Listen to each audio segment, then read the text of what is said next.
इस पर एक जोरदार तरीक़ा से आंदोलन होना चाहिए और हम लोगों को और भी पुरजोर तरीक़ा से आवाज़ उठाना चाहिए ताकि बोर्ड इस पर संज्ञान ले। रिजल्ट संशय में है, ऐसा नहीं है कि पूरी तरीक़ा से पारदर्शी ही है, और पारदर्शिता रिजल्ट में तो बढ़ता गया है। तो नीतीश कुमार तानाशाह हैं, बोर्ड भी तानाशाह ही है। जैसा राजा होगा उसके अंतर्गत जो पदाधिकारी होते वो भी वैसे ही हो जाते हैं। तो नीतीश कुमार तानाशाह है और बोर्ड भी देख ही रहे हैं, तानाशाह है पूरी तरीक़ा से। कार्बन कॉपी हो गया, कार्बन कॉपी के बाद आंसर की हो गया, आरटीआई का जवाब।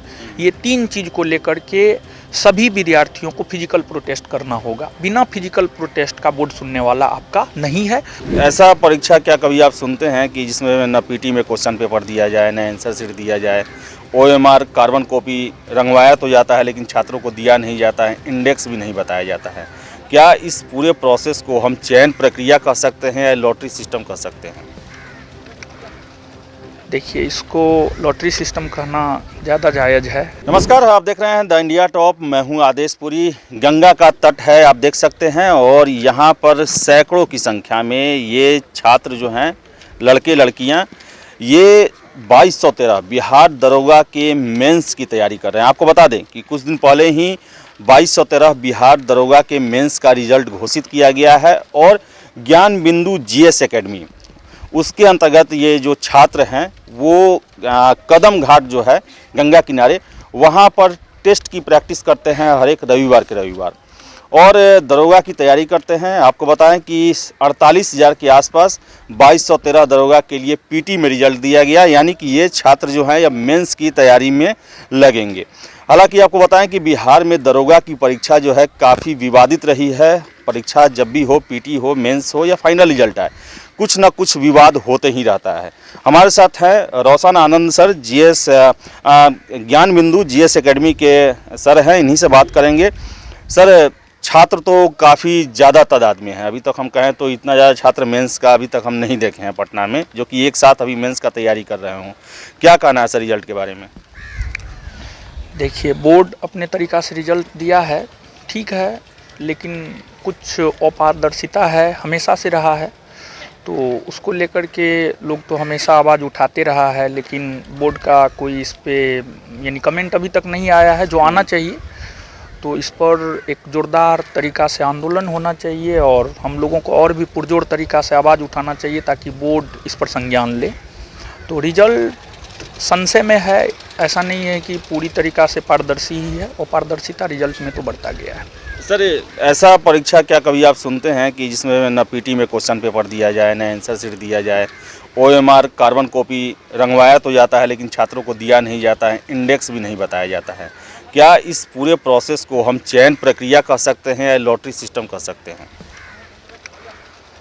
देखिए, इसको लॉटरी सिस्टम कहना ज़्यादा जायज़ है, क्योंकि विद्यार्थी को ना तो कार्बन कॉपी मिलता है, ना ही आपको आंसर शीट मिलता है। और बहुत सारे छात्र ऐसा बोलते हैं कि हमको मेरा 64 सही था, मेरा 70 सही था, 74 सही था, फिर भी प्रीलिम्स में रिजल्ट नहीं आया, जबकि कट ऑफ 61.5 है। तो इस प्रकार के छात्रों को संतुष्ट करने के लिए बोर्ड को कार्बन कॉपी देना चाहिए, और इसके बाद जो है कार्बन कॉपी के बाद आपको आंसर की देना चाहिए, ताकि बच्चे संतुष्ट हो सके कि जो है नहीं, हम यहाँ गलती किए हैं। देखिए, बच्चों को अगर कार्बन कॉपी मिलेगा और इसके बाद आंसर की मिलेगा तो विद्यार्थी खुद ब खुद संतुष्ट हो जाएगा कि हाँ, हमने यहाँ गलती किया है। फिर विद्यार्थी बोर्ड के कार्यप्रणाली पर सवाल नहीं खड़ा करेगा। लेकिन अभी ऐसा हर चीज़ अपारदर्शी है, तो बोर्ड के कार्यप्रणाली पर सवाल खड़ा करना जायज़ है विद्यार्थियों का।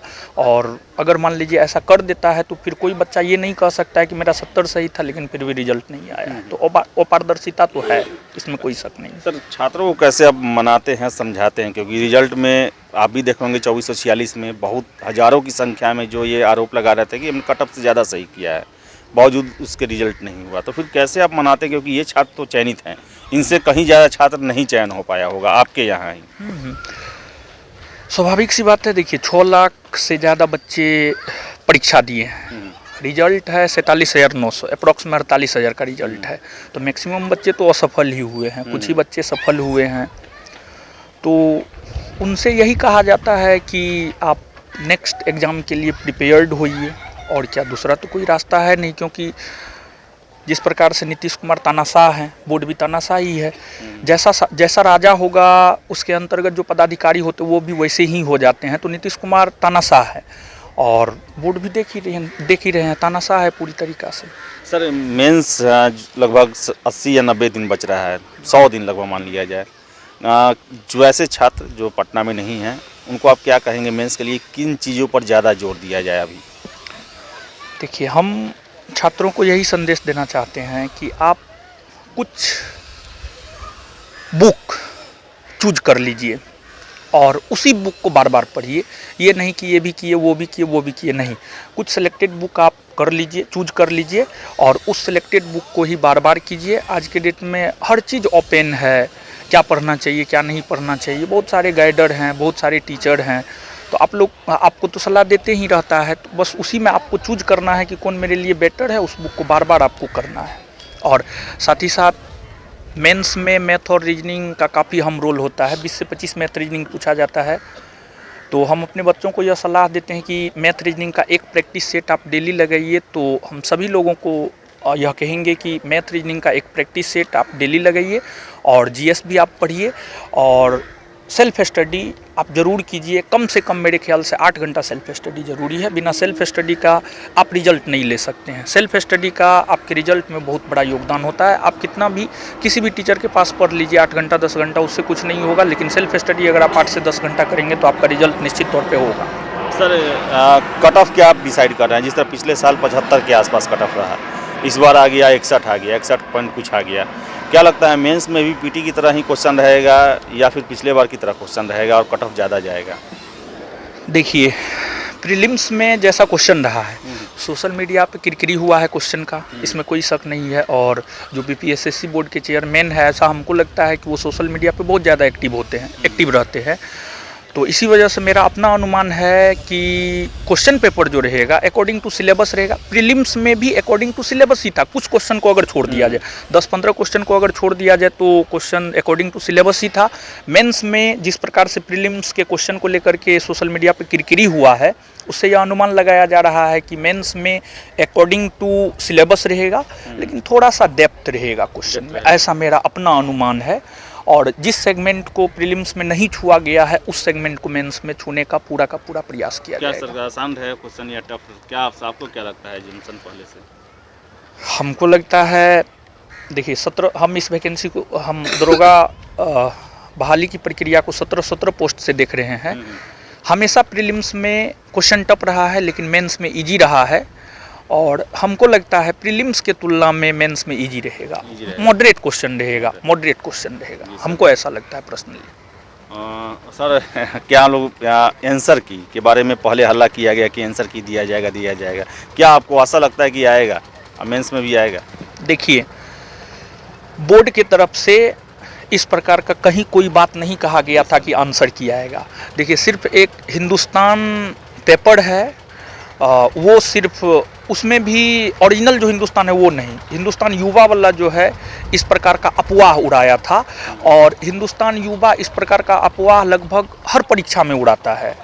तो बोर्ड कभी भी ऐसा नहीं कहा है कि आंसर की जारी होगा। और हमको तो ये आश्चर्य लगता है कि बहुत सारे टीचर भी जो है इस बात को लेकर के आंसर किया आएगा नौटंकी मचा देते हैं। तो बोर्ड कभी भी इस प्रकार की बात नहीं कहा है कि हम आंसर की देंगे। तो हमको लगता है आंसर की तो आने का कोई चांस नहीं है। जब ये आया था तो हम भी इसके विषय में पड़ताल किए और हमको पता चला नहीं, आंसर की तो ऐसा नहीं आने वाला है, जहाँ तक हमको पता चला था। लेकिन आंसर की देना चाहिए बोर्ड को। मतलब जैसा चल रहा है वैसा ही चलेगा? हाँ, लगभग जो प्रक्रिया 2446 में अपनाया गया है, लगभग वही प्रक्रिया 2213 में भी अपनाया जाएगा। लेकिन देखिए, अभी ये लोग सफल हैं तो कोई बात नहीं है, लेकिन बहुत सारे लोग असफल हैं। देखिए, अभी से हम लोगों को, जैसे कि हम रेलवे एनटीपीसी को लेकर जो आंदोलन हुआ है, जब तक छात्र फिजिकल प्रोटेस्ट नहीं किए तब तक उनकी सुनवाई नहीं हुई। 90 लाख ट्वीट हुआ था ट्विटर पे, लेकिन फिर भी जो है बोर्ड संज्ञान में नहीं लिया। लेकिन फिजिकल प्रोटेस्ट पटना की धरती से ही हुआ। आप उसको कवर भी कर रहे थे, हम देख रहे थे। शुरुआती दौर में आप ही कवर कर रहे थे, उसके बाद जाकर के लोग जो है आंदोलन से जुड़ा था। पत्रकार की भी हम बात कर रहे हैं। तो उसमें जब फिजिकल प्रोटेस्ट हुआ तो देखिए बोर्ड संज्ञान में लिया। तो इसी प्रकार से हमको ऐसा लगता है कि आंसर की जारी हो, कार्बन कॉपी मिले, और इसके बाद जो है जो भी विद्यार्थी का मांग है, जैसे कार्बन कॉपी हो गया, कार्बन कॉपी के बाद आंसर की हो गया, आरटीआई का जवाब, ये 3 चीज़ को लेकर के सभी विद्यार्थियों को फिजिकल प्रोटेस्ट करना होगा। बिना फिजिकल प्रोटेस्ट का बोर्ड सुनने वाला आपका नहीं है। और वो भी फिजिकल प्रोटेस्ट एक तरीका के तहत, देखिए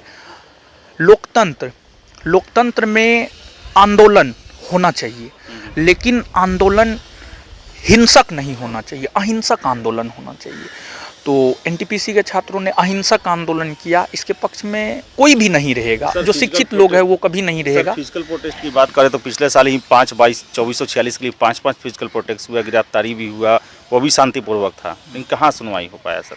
देखिए उस तरीका से नहीं हुआ, लोग बोर्ड तक पहुँच नहीं पाया, ठीक है। तो एक रणनीति बनाना पड़ेगा।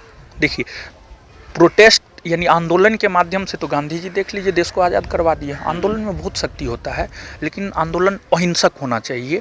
तो अहिंसक आंदोलन अगर हम एक तरीका से करते हैं तो हम लोगों को सफलता निश्चित तौर पे मिलेगा। तो इसको लेकर के हम भी टीचर से बात कर रहे हैं, और भी जो छात्र नेता हैं उनसे भी बात कर रहे हैं। जैसे दिलीप जी बिहार दरोगा आंदोलन में काफ़ी ज़्यादा सक्रिय रहे हैं और हमेशा मांग उठाते रहे हैं, उनसे भी बात हुआ है। तो एक तरीका से अगर आंदोलन किया जाएगा तो बोर्ड भी मानने के लिए तैयार होगा। और देखिए एक चीज़ कहा जाता है एकता में बल होता है। देखिए विद्यार्थियों में क्या होता है कि जैसे जिनका रिजल्ट हो गया वो आपको आंदोलन में पार्टिसिपेट नहीं करेगा, लेकिन इनको ये नहीं पता है कि मेंस में जाकर जो है इनके साथ भी मान लीजिए मेंस में कितना रिजल्ट देगा, 47,900 दिया, 14-15,000 देगा, बाद बाकी लोग तो छटेंगे ही। तब इनको लगेगा कि नहीं हमको करना चाहिए। तो हमको लगता है कि सभी विद्यार्थी को, 6 लाख विद्यार्थी हैं, वैकेंसी तो आगे भी आएगा, ऐसा नहीं है कि वैकेंसी आगे नहीं आएगा, वैकेंसी आगे भी आएगा। सभी 6 लाख विद्यार्थी जो भी फॉर्म भरे हैं सभी को आंदोलन में पार्टिसिपेट होना चाहिए। और 6 लाख का बहुत कुछ मतलब होता है। यहाँ पे हमको लगता है एनटीपीसी आंदोलन 4-5 विद्यार्थी से शुरू हुआ और शाम होते होते जो है 10,000 20,000 विद्यार्थी एकजुट हो गया। तो अगर मान लीजिए 6 लाख विद्यार्थी रोड पे आ जाता है तो सरकार सत्ता तक हिल जाती है। तो लोगों को एक होकर के, एकता विद्यार्थियों के बीच एकता नहीं है, बस इसी वजह से आंदोलन सफल नहीं हो रहा है। लेकिन अगर एक होकर के विद्यार्थी आंदोलन करेंगे तो आंदोलन निश्चित तौर पे सफल होगा और सकारात्मक दृष्टिकोण से सफल होगा। यानी विद्यार्थियों का जो मांग है उस मांग को बोर्ड को मानना पड़ेगा। देखिए सबसे बड़ी बात है कि आप फॉर्म फिलअप करवाते हैं, फॉर्म में आप 700 रुपया लेते हैं। आप 700 रुपया किस चीज़ का लेते हैं? किस चीज़ का आप 700 रुपया लेते हैं? 700 रुपया लेते हैं तो आपका काम है आंसर की आप दीजिए, कार्बन कॉपी आप दीजिए, क्वेश्चन पेपर आप दीजिए, विद्यार्थी संतुष्ट होगा। आप पे कोई जो है ये नहीं उठाया जाएगा, कोई उंगली नहीं उठाया जाएगा, ठीक है। तो आप पैसा किस बात का लेते हैं, समझ गए? तो बोर्ड को इस पर तरीका से संज्ञान लेना चाहिए। और बिहार दरोगा हर वैकेंसी में, बिहार के किसी भी वैकेंसी में, बिहार पुलिस में भी क्वेश्चन नहीं दिया जाता है, नहीं दिया जाता। बिहार पता नहीं अब क्यों नहीं, अदर स्टेट तो क्वेश्चन पेपर हर चीज़ देता है, लेकिन परीक्षा में क्वेश्चन दिया जाता है। हाँ, बिहार में और किसी भी वैकेंसी में नहीं दिया जाता है। पता नहीं बिहार सरकार का क्या नीति है। तो बिहार सरकार का जो भी नीति है उसमें बदलाव करना चाहिए और question paper, carbon copy, answer की ये सब चीज़ देना चाहिए। तो कार्बन कॉपी, आंसर की, क्वेश्चन पेपर देना चाहिए। लेकिन बिहार सरकार को ये डर लगता है कि छात्र हाई कोर्ट चले जाएंगे, क्योंकि उन्हें पता है कि गलत क्वेश्चन वो सेट करेंगे, गलत आंसर वो देंगे, और यही कारण है कि मुकदमेबाजी भी होती है। और आपको बताएं कि 2213 बिहार दरोगा, इसमें वही सारे पद्धतियों को अपनाया गया है जिसके कारण परीक्षा में विवाद होता है। 2213 का मेंस का एग्ज़ाम मई में होगा और देखने वाली बात है कि इस पर आगे क्या होता है। लेकिन छात्रों का एक बहुत बड़ा समूह जो है वो लगातार कह रहा है कि परीक्षा में गड़बड़ी की गई है, लॉटरी की तरह रिजल्ट दे दिए गए हैं। तो देखिए आगे क्या होता है। फिलहाल इतना ही, बहुत बहुत धन्यवाद।